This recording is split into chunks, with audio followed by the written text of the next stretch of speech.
Maksud kedatangan Jainuddin ke Padang adalah untuk mengunjungi tanah kelahiran mendiang ayahnya yang sudah wafat bernama Sultan Muntari, salah satu tokoh yang dihormati di wilayah tersebut. Selain itu, Jainuddin ingin melihat keelokan serta keindahan tanah Padang, Minang. Di samping ingin menimba ilmu agama di sana sebagai tujuan utamanya. Namun, percik konflik mulai terlihat kala Jainuddin menyadari bahwa identitas etnisnya yang tidak jelas membuat khawatir akan keberadaan dirinya dan meminta perlindungan di rumah saudara di Batipuh.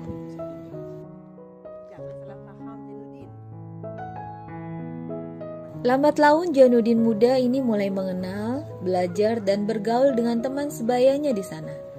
Setelah beberapa bulan di sana, ia melihat seorang gadis muda cantik yang sedang naik delman. Setelah ditelusuri, diketahuilah bahwa nama gadis tersebut adalah Hayati. Singkat cerita, mereka berkenalan dengan cara yang cukup romantis.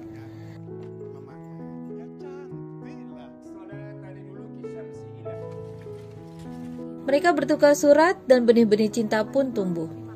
Adegan yang menceritakan jalinan kasih dirasa cukup cepat sejak awal Jainuddin melihat Hayati untuk pertama kalinya.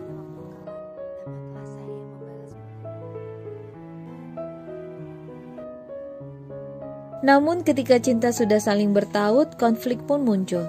Soal identitas etnis yang tidak jelas, Jainuddin menjadi omongan warga. Bahkan setelah 1 atau 2 bulan, ia dijauhi oleh teman-teman sebayanya. Tidak dianggap karena secara adat Jainuddin adalah orang luar. Jainuddin adalah keturunan sang ayah dari Minang dan ibu dari Bugis Makassar. Karena itulah Jainuddin pun diusir oleh kepala adat. Dan pada saat itulah Jainuddin pindah dari Batipuh ke Padang Panjang.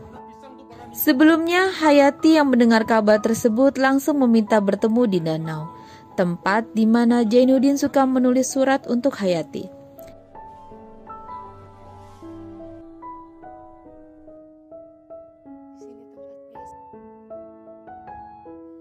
Di situ mereka membuat janji untuk bertemu kembali, merajut cinta agar jadi satu nantinya. Adegan ini cukup lama dan dialog yang dibangun pun sangat indah. Backsound lagu Niji yang berjudul Sumpah dan Cinta Matiku juga bagus melatari adegan ini.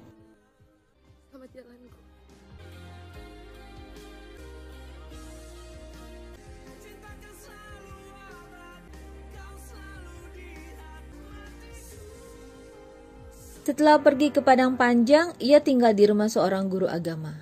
Mulai dari sini cerita mulai hidup. Setelah ada skin yang cukup serius, kita disuguhkan oleh dibuat terpingkal oleh Banyulan Muluk sebagai anak yang dikatakan badung dan seorang pengangguran. Lucu sekali adegan yang melibatkan dirinya. Dirinya lah yang mengantarkan dan memperkenalkan Jainuddin menyusuri kota Padang Panjang. Berita gembira pun muncul, ada kabar dari Hayati bahwa dirinya pun ingin berkunjung ke Padang Panjang. Hingga akhirnya kabar gembira tersebut berputar 360 derajat bagi Jainuddin dan Hayati. Skin mulai difokuskan kepada pertemuan Hayati dan Ajis. Ajis adalah seorang pekerja sukses yang bekerja di kota Padang. Ia sering berhura-hura dengan teman Belandanya. Gayanya bisa dibilang cukup necis untuk seorang dari kalangan atas. Pada saat pertama kali bertemu Hayati, Ajis langsung menaruh hati padanya. Di sini konflik mulai menjadi petaka khususnya bagi Hayati. Rencana hati ingin mengunjungi Jainuddin untuk bertemu dan melihat pacuan kuda yang bergengsi bersama, justru malah ia diajak oleh Ajis dan kolega-koleganya nonton bersama. Terlihat sekali perbedaan pakaian digunakan. Jainuddin yang dengan modal pas-pasan karena ia miskin pada saat itu hanya bergaya seadanya, yang justru terlihat alim sekali menurut saya. Berbeda dengan Ajis yang datang menggunakan mobil dan pakaian bagus. Begitu pula Hayati yang telah didandani menjadi sedikit modern. Pada akhirnya mereka hanya bertatap muka. Skin di sini cukup membuat sedih penonton.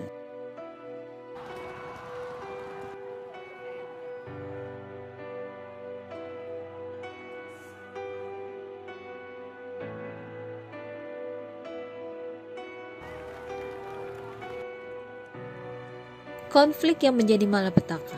khususnya bagi Hayati yang tidak hanya sekedar tidak dapat bertemu dengan Jainuddin saja.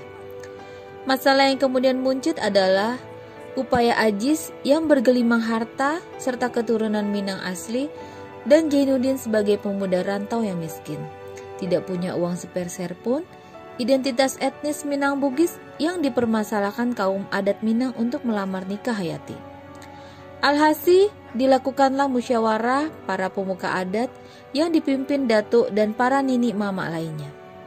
Sken ini memperlihatkan kuatnya adat mempengaruhi proses sendi kehidupan sosial individu di Minang. Tentu saja sudah bisa ditebak, Ajislah yang menang. Apakah yang telah menyebabkan saya nafsu melambang kesucian yang telah kau terima suaraku yang tidak bisa saya pungkiri perkawinanmu agaknya tidak bermakau. Pernikahan tersebut menghancurkan kondisi psikologis Hayati yang tidak bisa berbuat apa-apa, harus tunduk pada adat.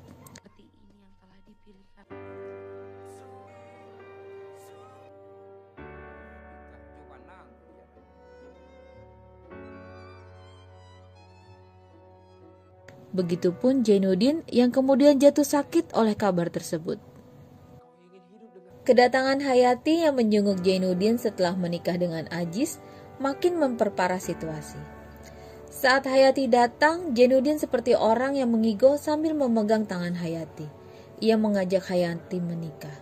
Hingga di tengah-tengah kekacauannya mengigau, Jainuddin sadar bahwa tangan perempuan yang sedang ia pegang adalah tangan seorang wanita yang sudah menikah. Adegan ini membuat para menonton sulit untuk tidak menitikkan air mata, bersimpati pada guncangan jiwa Jainuddin. 2 bulan lamanya Jainuddin terbaring di kasur, sakit dan terguncang jiwanya akan kesepian dan kemelaratan. Guncangan jiwanya bukan tanpa sebab dan berlebihan. Sejak kecil, Jainuddin sudah menjadi anak yatim piatu, sendiri, miskin, dan melarat pula. Ditambah kisah cintanya dihianati oleh perempuan yang justru memberinya janji untuk bertemu kembali. Janji untuk mencinta sehidup semati. Perempuan yang memberinya harapan untuk menjadi lelaki yang kuat. Namun pada akhirnya, sosok Bang Muluk muncul memberinya harapan, mengisi kekosongan hatinya menjadi sahabatnya. Bang Muluk memberinya pencerahan untuk move on. Akhirnya, Jainuddin memutuskan untuk merantau ke Batavia. Kebetulan Bang Muluk memiliki kenalan seorang penerbit di Batavia. Di sini pula sken yang menunjukkan kisah persahabatan seperti dialog Jainuddin Bang Muluk. Sahabat sejati sampai mati. Mulai dari sini nasib mereka berdua berubah. Setibanya mereka, Jainuddin dan Muluk di Batavia, mulai diperkenalkan oleh kata-kata kapal Van der Wijk yang disebut-sebut kapal pesiar yang mewah buatan Feyenoord. Saat itu pula lah ada orang dari bagian penerbit yang suka dengan kisah hikayat yang dikarang oleh Jainuddin dan layak diterbitkan di koran sebagai cerita bersambung. Nasib baik pun berpihak pada si anak rantau dan sahabatnya ini. Ia ditawari untuk menjadi seorang penulis yang kemudian diberi fasilitas mesin tik, kertas dan ruang. Bang Muluk menjadi sahabat setia yang mengurusi segala hal yang berkaitan dengan Jainuddin. Lambat laun tulisannya di koran ternyata mempengaruhi banyak orang, hingga cerita hikayatnya dibuat menjadi sebuah buku yang berjudul Terusir. Cerita hikayat tersebut sontak digandrungi dan membuat galau halayak luas. Di bukunya ia menggunakan nama samaran yaitu Tuan Zabir namanya. 2 tahun kemudian nasib baik untuk kedua kalinya datang menghampiri si anak rantau yang alim dan baik hati itu. Ia ditawari untuk mengurus kantor penerbitan yang terbengkalai di Surabaya. Sekarang ia mulai membenahi tampilannya, tentu saja atas dorongan dan arahan Bang Muluk, dan bisa membeli mobil.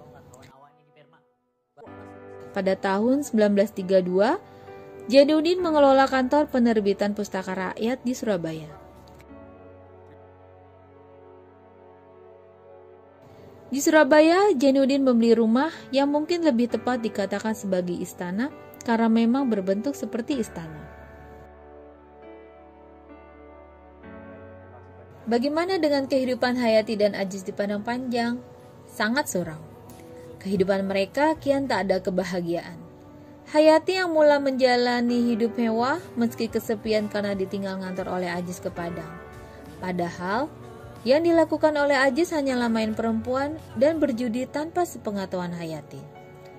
Setiap kali pulang ke rumah dan Hayati tidak standby menyambut kedatangannya, Ajis jadi sering bertindak dan berbicara kasar dengan Hayati.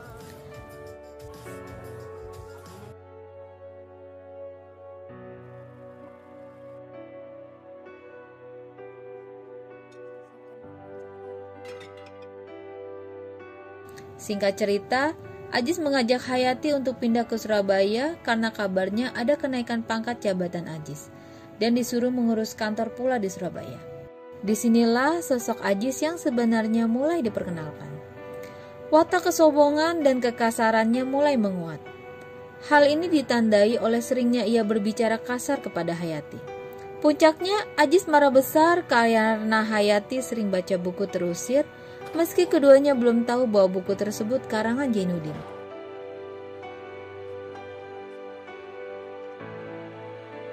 Ada undangan menonton pertunjukan opera terusir. Pada momen ini, setelah sekian lama tak bertemu, mereka bertiga, Ajis, Hayati, dan Jainuddin, akhirnya bertemu kembali dengan nasib yang berbeda.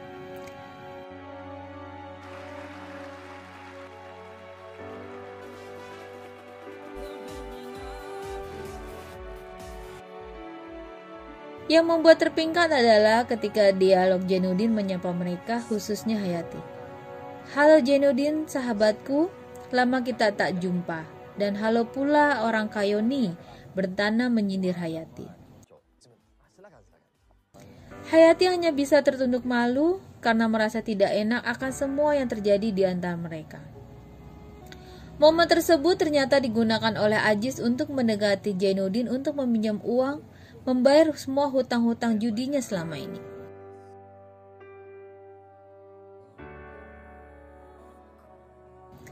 Hal ini kemudian menguak satu hal, bahwa kondisi keuangan rumah tangga Ajis dan Hayati sedang kacau balau. Ditunjukkan oleh Skin, ada sekelompok orang menagih utang berlokat Jawa datang dan menyita habis barang di rumah mereka. Ternyata uang yang dipinjam oleh Jainuddin hanya dibayar sepertiga saja, kolaps seketika. Pada akhirnya Ajis mengajak Hayati untuk tinggal di rumah istananya Jainuddin. Tentu dengan senang hati Jainuddin menerima, meski sikapnya menjadi dingin kepada Hayati karena masih menyimpan benci dan luka cintanya. Jainuddin pun melarang siapapun masuk ke ruang kerjanya kecuali Bang Muluk. Hampir sebulan lamanya mereka menumpang, dan tiba-tiba Ajis jatuh sakit akibat depresi dan merasa tidak enak kepada Jainuddin. Ketika sudah pulih, Ajis meminta maaf kepada Jainuddin bahwa selama ini sudah bersikap semena-mena dan memandang rendah Jainuddin. Sejak saat itu, Ajis berusaha insaf dan berupaya merantau lagi, meski sempat dicegah oleh Jainuddin. Namun, keputusan sudah bulat. Ajis lebih memilih ingin merantau dan kembali mencari pekerjaan dan memohon Jainuddin agar Hayati bisa tetap tinggal selama ia mencari pekerjaan.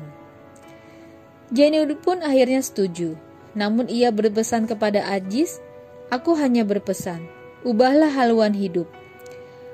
Pesan tersebut sangat bijak dan menyentuh dalam film ini.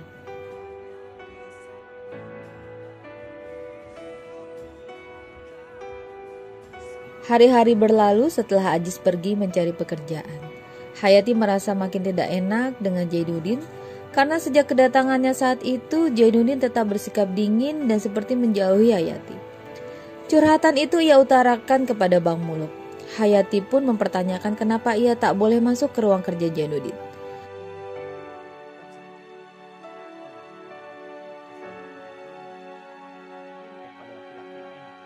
Akhirnya Bang Muluk pun menceritakan keseluruhannya kepada Hayati. Sampai-sampai Hayati pun miris mendengarnya. Hingga pada akhirnya Bang Muluk memperbolehkan Hayati masuk ke dalam ruang kerja Jainuddin dan Hayati merasa terpukau oleh keindahan di dalamnya. Sampai pada akhirnya Bang Muluk menarik suatu kain yang menutupi sebuah lukisan sangat besar. Lukisan tersebut adalah Hayati. Scan ini cukup membuat saya merinding saat menontonnya.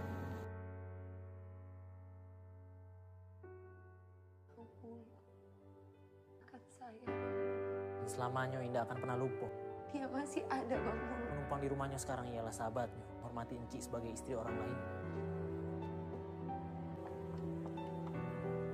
Keesokan harinya, surat dari Ajis pun datang. Bukannya kabar baik yang dikirim dengan surat dari Ajis setelah lama mencari pekerjaan, ternyata justru kabar buruk yang datang. Surat yang dikirim berisi talak perceraian Ajis kepada Hayati. Ajis meminta agar Jainuddin kembali mencintai dan menerima Hayati. Kabar paling buruknya adalah kabar kematian dari Ajis. Ia meninggal di sebuah kamar di sebuah hotel. Ia meninggal akibat overdosis obat.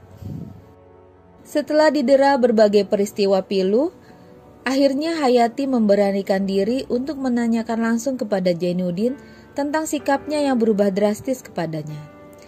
Dan ia pun menanyakan apakah cinta bisa terajut kembali setelah semua yang terjadi. Pada saat inilah skin di mana Jainuddin meluapkan segala curahan emosinya di depan Hayati. Kurang lebih seperti inilah kutipan dari dialog tersebut. Zainuddin, saya sudi menangguh segenap cobaan yang menimpa diriku.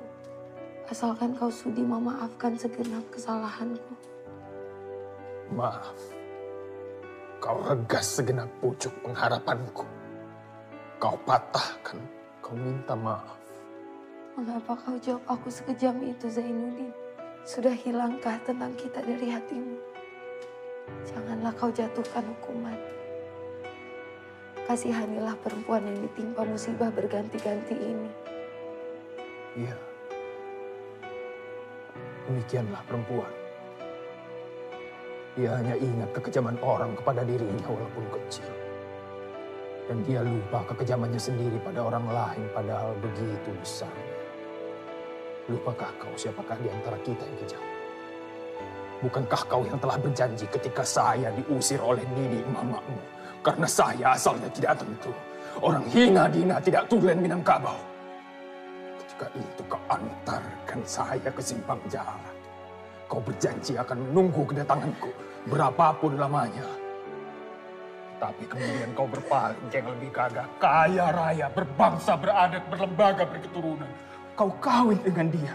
Kau sendiri yang bilang pada aku bahwa perkawinan itu bukan paksaan orang lain, tetapi pilihan hati kau sendiri.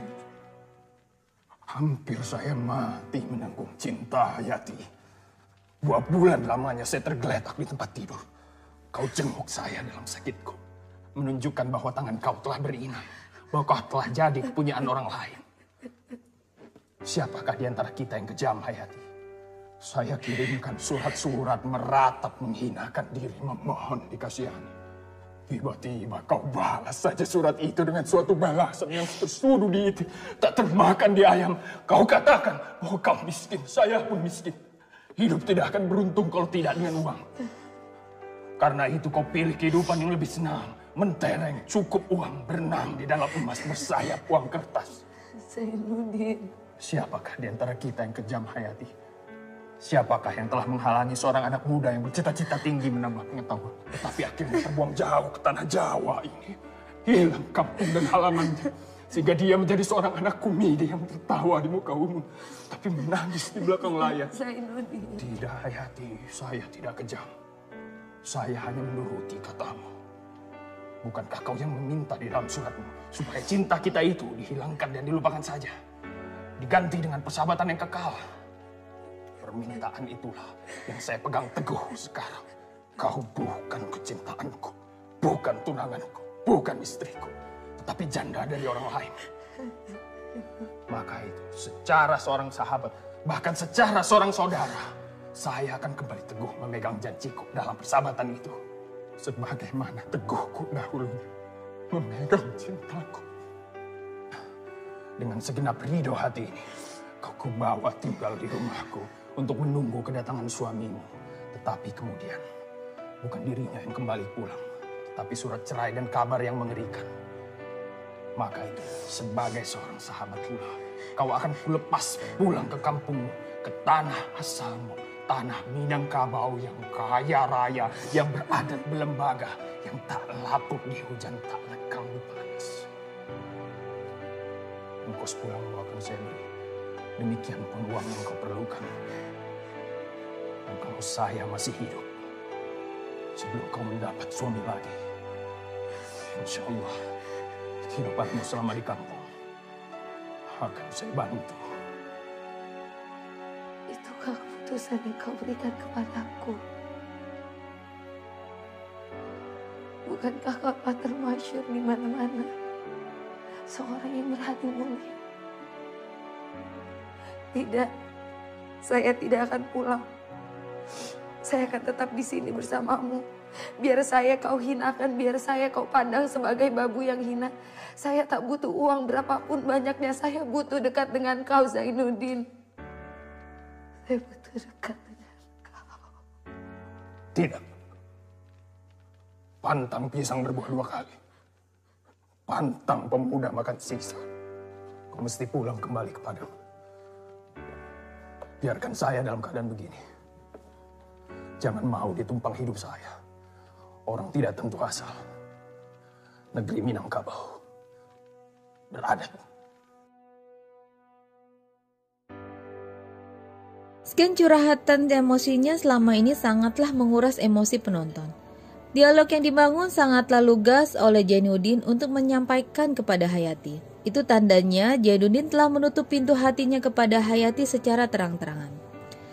Zainuddin pun menyarankan Hayati untuk pulang ke kampung halaman ke Batipu dengan menggunakan kapal Van der Wijk.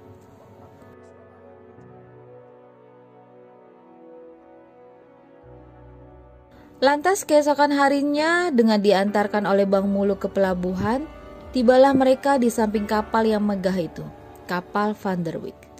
Namun, entah kenapa Hayati memiliki firasat buruk.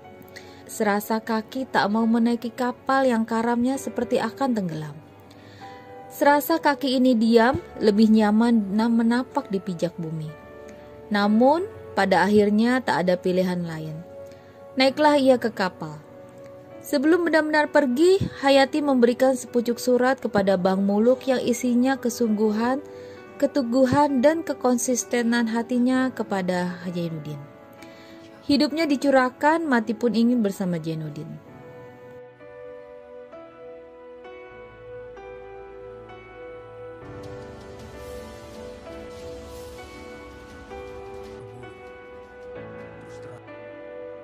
Cinta, saya sudah tahu.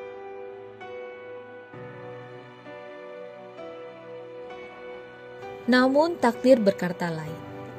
Firasat buruk Hayati terjadi. Kapal mengalami kendala di tengah-tengah perjalanan. Kapal pun karam. Korban berjatuhan ke laut. Begitupun Hayati. Harapannya, impiannya, serta cita-citanya, cinta, kenangannya tenggelam bersama kapal Van der Wijk.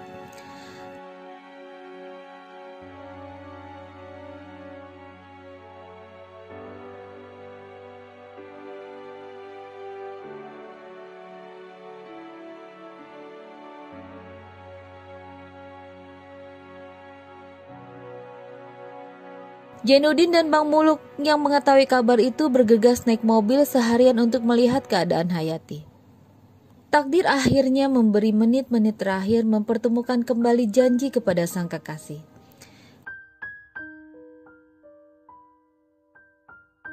Ia selamat namun sekarat. Dokter tidak bisa menolong banyak kepada Hayati karena peralatan yang tidak memadai. Adegan skin terakhir ini akan membuat klimaks film ini menjadi kembali sangat menguras emosi. Di ambang kematiannya, Hayati lega, senang bisa bertemu untuk terakhir kalinya dengan Zainuddin. Orang yang sangat ia cintai. Hidup dan matinya pun ingin terus bersamanya. Hayati meminta dibacakan 2 kalimat syahadat oleh Zainuddin. Sambil menangis, Zainuddin menuruti permintaan Hayati. Dituntunnya berkali-kali Hayati untuk membaca 2 kalimat syahadat. Hingga pada akhirnya, Hayati menutup mata untuk selamanya.